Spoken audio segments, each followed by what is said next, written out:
पहला सोमारी के जल उठाकर भोले बाबा से मंग बतोरे।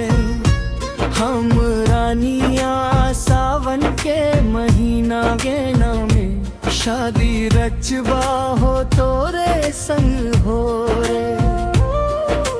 होता हमर अलग पहचान गे भोले बाबा रखी है मान गे।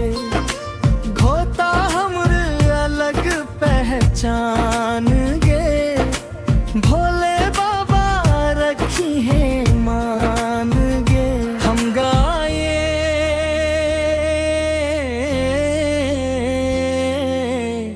गंगा जल भर के कांवर सजीब तोहरे नाम के बेल चढ़ीब।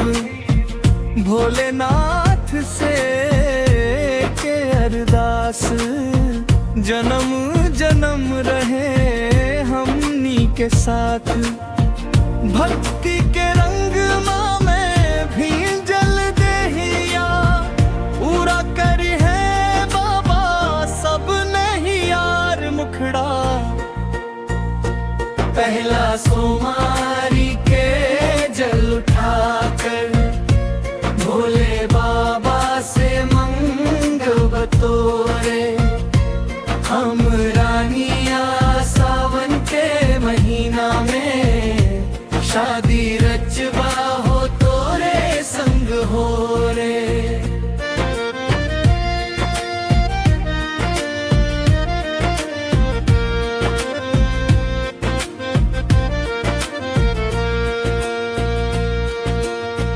मंदिर में बाजे डमरू नगाड़ा देख के लागे मनवा प्यारा।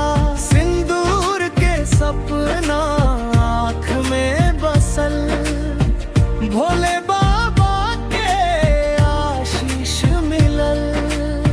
सावन के हरियर हरियर बहार हमनी के प्रेम रही बरकरार मुखड़ा। पहला सोमारी के जल उठाकर भोले बाबा से मंग तोरे। हम रानियां सावन के महीना में शादी रचबा हो तोरे संग हो रे।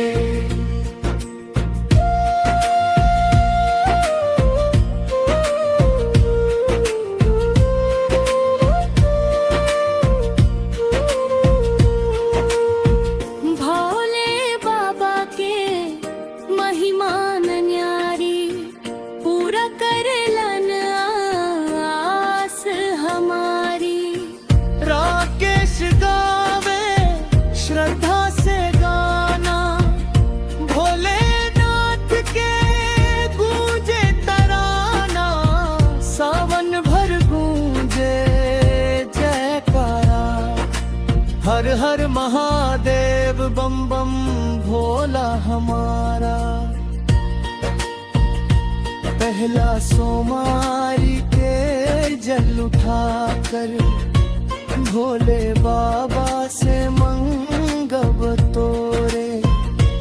हम रानियां सावन के महीना में शादी रचबा हो तोरे संग हो।